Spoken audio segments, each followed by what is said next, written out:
Why do you speak for Sansok Khan? My Khan is deaf, communicating mainly through a sign language that is shared amongst the Centaur. I am but her voice, interpreting for her. While most members of our clan can speak with her without my aid, there are still many who cannot. My role is to ensure communication between her and others. It is the highest honor. My words are hers, except these ones. Please direct your attention back to her.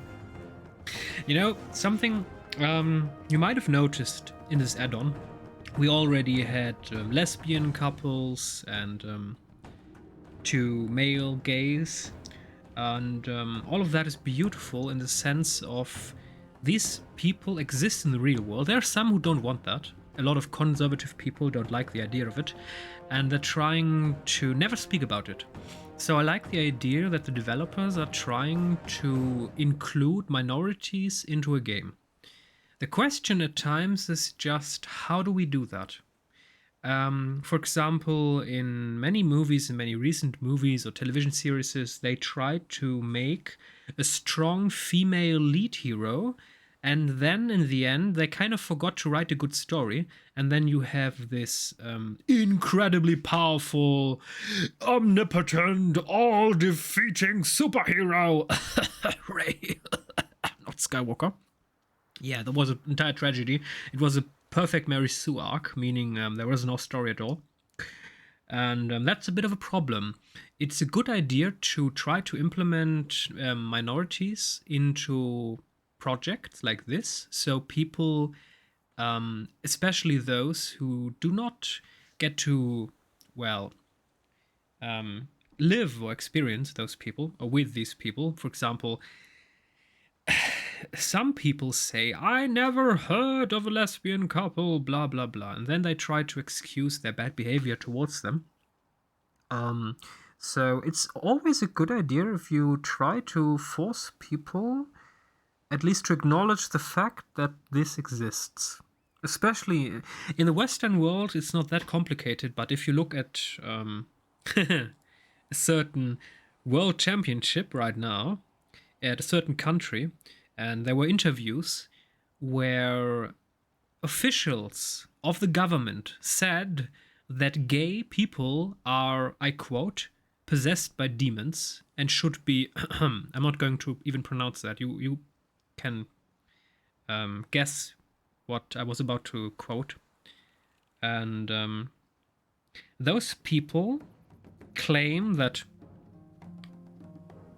they do not want that shouldn't exist, and that's a massive problem. So thumbs up to the idea of trying to include those kind of minorities, since some people probably won't like me saying minorities, but in a sense of, if I take 1 million people from, for example, the United States of America or Germany and France, and then look at how many people are deaf and how many people are gay or lesbians, whatever, the numbers of those people will be relatively small compared to the majority. That is why I use the word minority. I'm using it simply in the sense of, if we compare it to the bigger number that exists, the number will be smaller. So now we have a problem. For example, this one here. She is the biggest, baddest, toughest war chief, but she can't talk. In which society does a deaf person get to the top? I mean, if you want to, it's just unlikely as heck. I like the idea. It's a beautiful fantasy idea, and yes, it might work in a fantasy world, but in reality, seriously, a deaf politician. In order to become leader, you have to make sure that people understand your ideas, that people grasp what you want, that what you want is what they want. So you need to communicate, and being deaf is a problem in that regard, since you either depend on them understanding your sign language, or you depend on a second/third person who translates for you. And that is always a relatively weak position, since if what you say goes through a filter, through a person, you cannot guarantee that the exact words or meanings that you want to convey will actually end up at listeners. So I don't know. It's a bit ridiculous. I mean, I like the idea that they implemented a deaf person into the game, but it's a bit ridiculous to say that he's the biggest, toughest, baddest super war chief. I mean, come on. How likely is that? That's very unlikely, but anyway, I still like the idea of Blizzard trying to include those kind of minorities, but then again, try to make it a bit more realistic. For example, she could have been an awesome archaeologist, such a person, or something like that. But a military war chief leader, that's unlikely. But I still like the concept of it.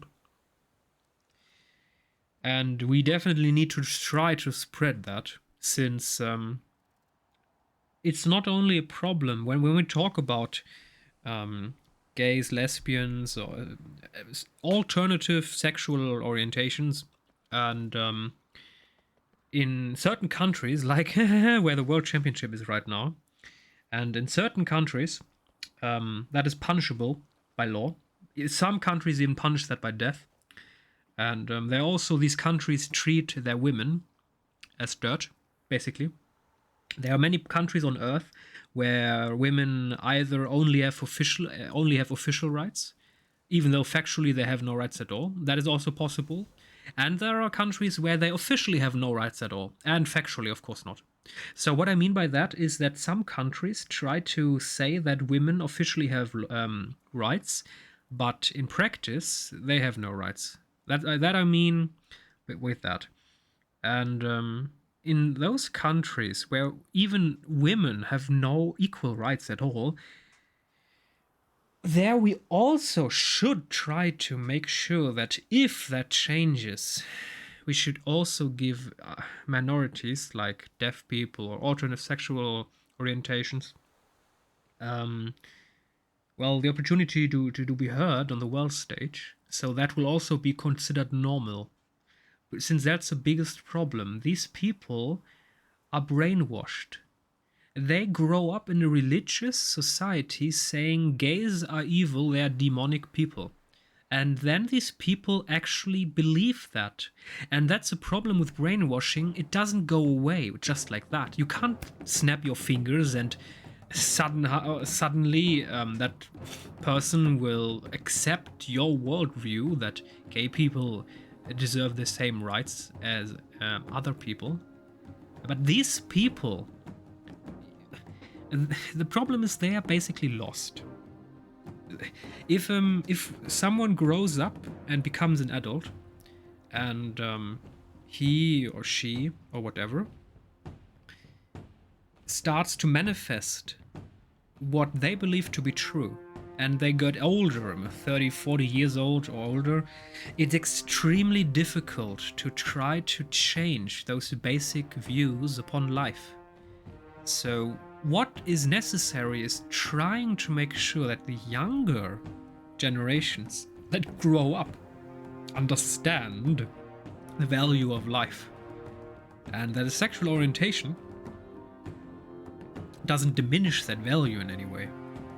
But hey, the problem is, like, for example, who am I? What do I do? I create videos, talk about stuff, create a bit of art, and many people in the Western world watch my videos. I mean, I have these wonderful statistics who say that people from the USA, Canada, France, Italy, Germany, Spain, UK, Australia, New Zealand, also had a couple from South America. But let's say the Western world watches my videos. But most of you people already know that women, of course, have equal rights to a man, and that gays and lesbians and all other people have the rights that every other human has. And that at the end of the day, the question is, what good does it do to continuously repeat that this is important? Because most of you already know. So the biggest problem, of course, is how do we reach these people who need to know? And that's a massive problem. The first problem is, of course, a language barrier. I'm not sure if you realize, but in many countries where people basically believe in medieval religious ideals, Middle East, Africa, Russia, and more often or not China, especially in rural areas, not in the big cities, they're a bit more modern. First, they don't speak English. Many people in the Western world have agreed upon speaking English, but if you look outside of that little silver plate, you will understand that these people will not understand you because they don't even speak the same language. That's a massive first hurdle, and then the next hurdle is even if they'd speak your language, you'd still have problems of communicating. How do you communicate with them? For example, China, they have that titanic internet wall. They do not have free access to the web. You can't even talk to them because they're at a separate place, at a separate network, with separate apps that you do not use. So it's extremely difficult to reach them. And even if governments would try to reach them, then the Chinese government would come in, "How dare you? This is internal! You may not do this!" And there we are, at the problem. And then, of course, in Africa, we have another problem entirely. And also in the Middle East, in many places, a human requires certain basics before he thinks about rules and ideals. A human requires food and access to water and roof over his head. Those are basic, and usually clothes.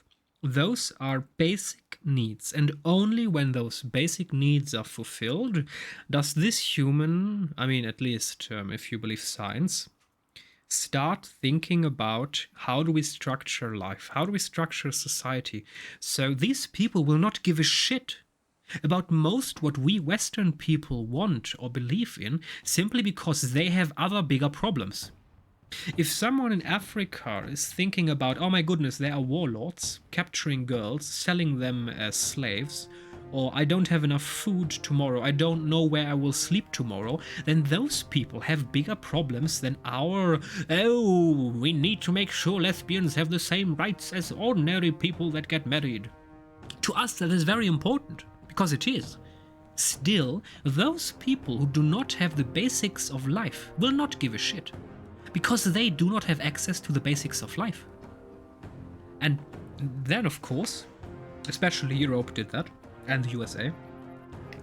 Of course, the Western world understood this problem decades ago, so the decision was made, let's pump billions of dollars/euros into Africa. Let's pump as much money as we can into them. Surely that will lead to education, surely that will lead to people getting their basics. But what happened? A corrupt elite took all the money, built mighty palaces, got a lot of soldiers and police, who made sure that they stayed in power, and the ordinary people received 0 cents. And now we're getting at an interesting point. So, giving them money is useless. It will not end up with the people that need it. But then again, people come and say, why doesn't Europe or the USA do anything? Well, but what are they supposed to do here exactly? So pumping money is not effective. And the only real alternative to that would be military intervention. So get rid of the corrupt elite and make sure that the people get the resources directly. But then again, immediately half the planet would rise up and say, how dare they intervene other countries? Has Europe learned nothing of its colonial past? And that's the problem. It's Aussie man. He's a beautiful bloke. He would call this a fuck you deathlock. Because whatever you do, you're fucked. There is no solution to it. It's just, you're fucked. And that's a bit like this situation. There is no apparent easy solution to all of this. And at the end of the day, sometimes you should look around and value that which you have and thank your ancestors for achieving that. I mean, I am European and I thank my ancestors that they sweated and they shed blood and tears for this modern society that I am now part of. this European Union, this idea of a union between countries that were once adversaries, that we can rejoice and join together in love and harmony, that we may pool our resources to better our lives. That is a beautiful idea. And if I look around to the Middle East and Africa and all of the other places where people are still so at odds with each other that they are constantly trying to kill each other and they hate each other, and so much corruption and hatred and criminality that people don't even have access to the basics of life. But here I need to repeat myself a bit. They have the resources. The problem is that they are part of societies that are unjust. Look at, for example, in the Middle East, there are countries that have so much money that every person, every citizen could be wealthy. But only a small elite has all the money, and all the other people have no money at all. The resources are there, but the people don't understand that. They're afraid to act, and there is not much that you and I can do. Sometimes, like in Russia, there is no way for an outsider to solve that problem. Sure, the United States could probably, in a blitzkrieg scenario, obliterate 95% of the Russian forces in a matter of 2-3 hours. But the problem is, okay, and then they shoot 1,000 nukes, and maybe 960 can get shot down. I mean, these are just random numbers. But what of the 40 that gets through? Goodbye, world. And that's the problem. So the only people who can stop Putin are the Russians themselves. No outsider can do that. There is no military way to destroy or defeat Putin without risking the end of the world. So the only people that can actually change and stop Putin are the Russians themselves. And if they do not have the balls, the courage to rise up against a dictator who gets off, who loves to butcher millions of innocent people, we had that before, then the Russians will shame themselves and bring shame upon their people for hundreds of years to come. And that's about it. And that's a shame. Also, something that I need to mention, I've had people commenting on my videos, Russians, that one should not compare Putin to Hitler, since the Soviet Union defeated Hitler. And I'm not sure if they are ignorant or if they just don't know, but if you read history books, if you actually find out what happened back then, you will notice that Stalin, the Soviet Union, worked together with the Nazis. They were allies in the beginning of the war. For example, Poland was attacked by Germany, by Nazi Germany, by Hitler and the Soviet Union. They had secret pacts. Hitler said to Stalin, I'm going to take half, you're going to get the other half. And they together wanted to rip Europe apart. And only later on, when Hitler decided to attack the Soviet Union, then Stalin became his adversary. So they changed flags, they changed sides. The Soviet Union was allied to Nazi Germany for a long time. And that is something terrible. And also, that's something that especially Russians like to forget, is that the Red Army, farewell. They also butchered innocent people. There is this story from Chernobyl. I'm not sure if you're aware, but Chernobyl once, as far as I know, was a settlement of mainly Jewish people. And when the Nazis came, back in the days, it wasn't called Chernobyl. When the Nazis came, they butchered many, and only few survived and remained there. And then when the Red Army came, they thought they were getting liberated. But there was no liberation. The Red Army killed the rest. That is just, oh my goodness. Oh my goodness. These people thought that the Soviets would save them, but they weren't saved. They were butchered. The Red Army committed so many war crimes. That doesn't mean, oh my goodness, Nazi Germany committed probably even more. I don't know the number exactly. In war, there are usually always crimes, and the Red Army committed many crimes. Nazi Germany committed a shitload of crimes.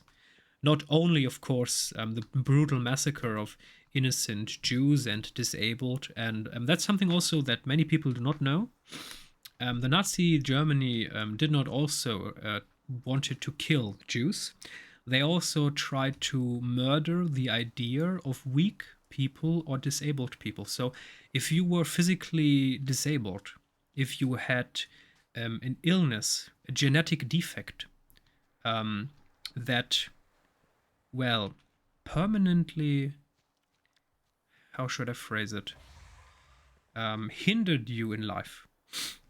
Anyway, the Nazis considered that a defect upon the human species, and then they wanted to kill you. And they actually did that. The Nazis tried to kill, or well, they actually killed many innocent people that had genetic problems, various ways, or illnesses, or even cancer. And, oh my goodness. Oh, there's so much darkness. Oh. And if I think about that, and then look at the last 80 years where humanity has lived in relative peace. There were wars, yes, there was blood and death and injustice, but compared to the last 150 years where we had 2 world wars, there was relative peace. And my biggest problem actually with Putin, so I'm going to talk about this for 5 or 6 more minutes. My biggest problem with Putin is that all my life I saw movies, television series, books, conversations, journalists, politicians in the Western world saying the Russians are evil, the Russians cannot be trusted, beware. All these years where I draw breath, media in the West pictured the Russian as evil, as the bad guy. And there are many arguments against that.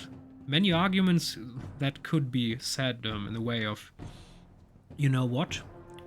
The Russians changed. Yes, there is still injustice.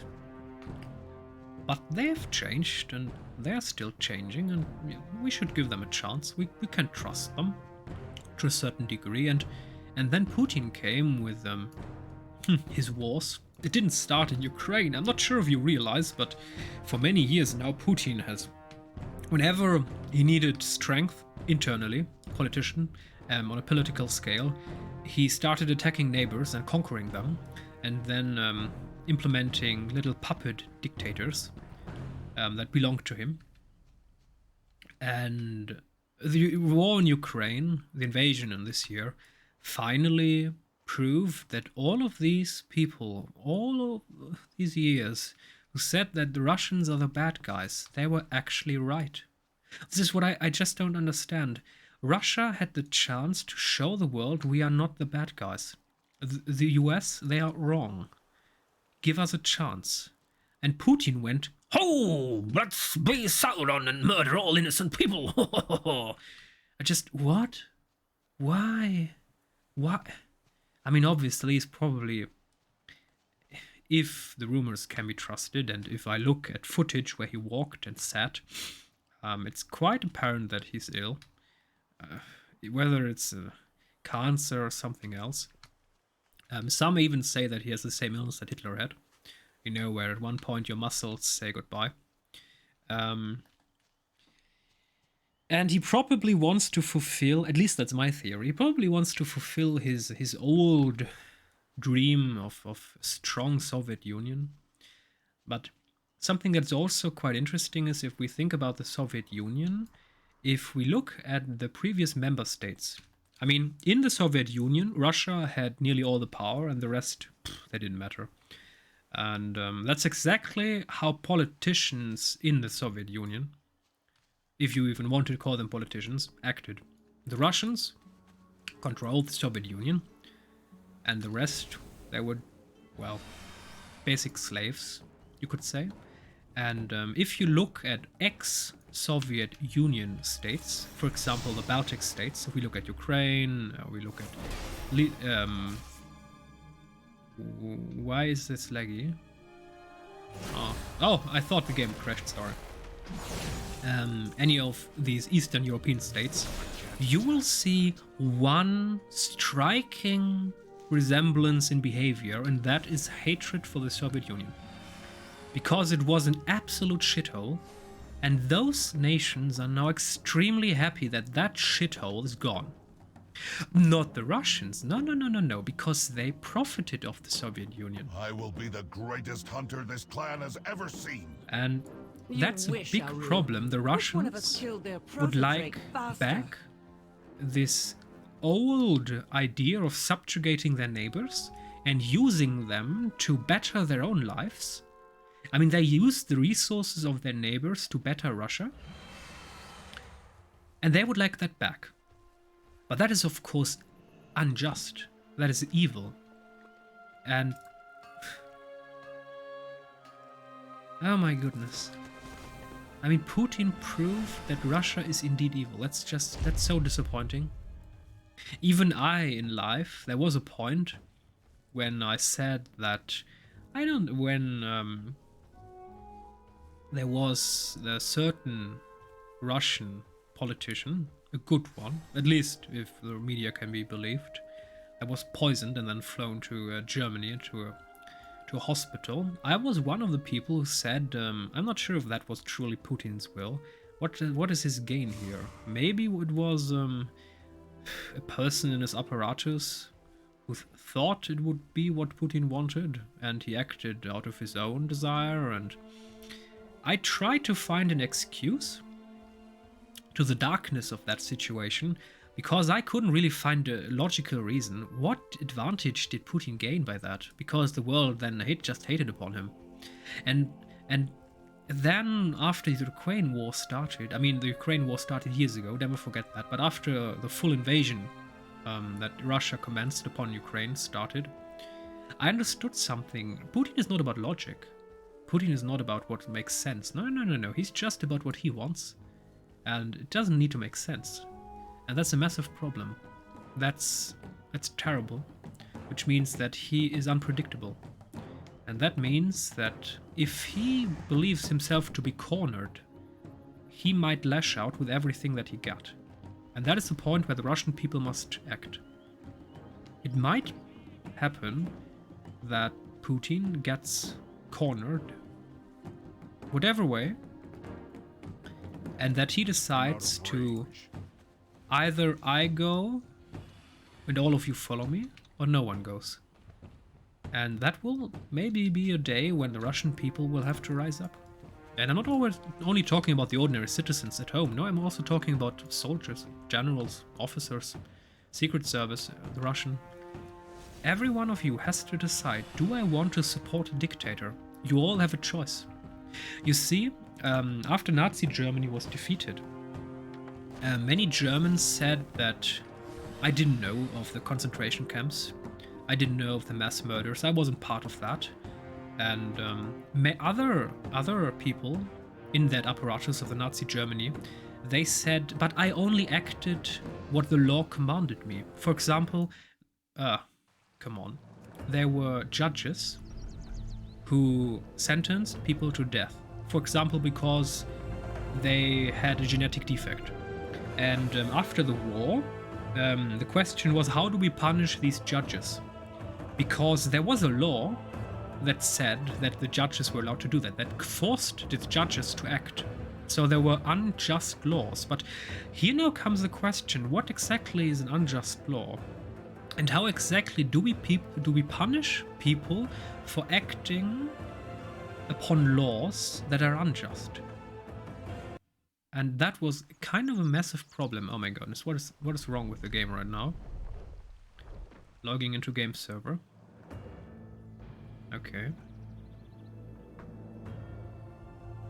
And it was decided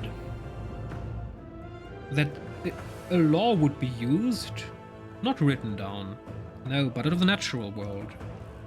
A law, basically unwritten, unspoken, a universal law that would apply to every human. And this excuse of these people that they only acted because of the laws was not used as a valid argument. So these people were still punished. Some of them were sentenced to death by hanging or something else, or some were sent to prison many years, even though they, in quotation, only followed the law.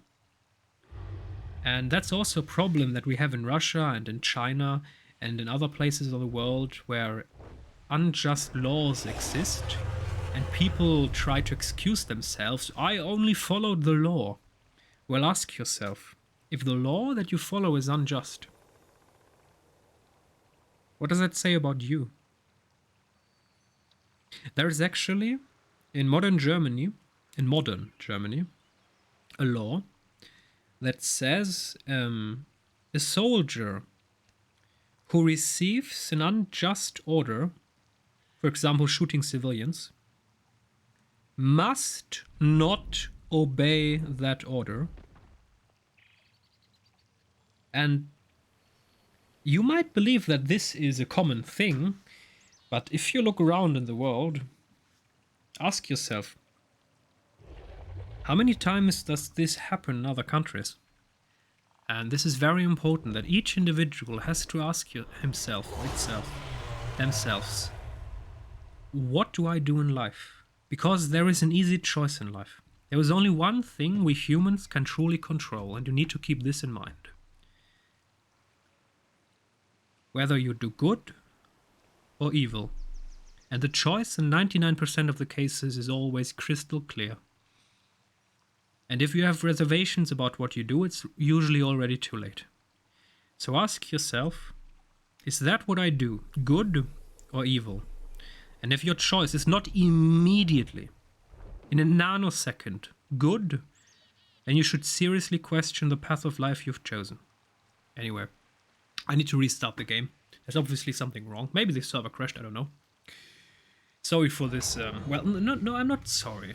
I'm not sorry for talking about this because it's important. Because I read some comments on my videos and there are people who try to find excuses for terrible crimes, for utter stupidity and the brutal murder of innocent people. And that is just not acceptable. That's why I needed to talk about this topic. People, please, try to ask yourself, what you do, is that good or evil? And again, in 99% of the cases, it's a crystal clear choice. Yes, sometimes there's a gray area, but that's not the basis. That's not normally the case. That's only the tiny exception. And trust me, most of your cases will not be the exception, even if you wanted to. Anyway, I wish you a nice day. Stay healthy, stay positive, and see you next time.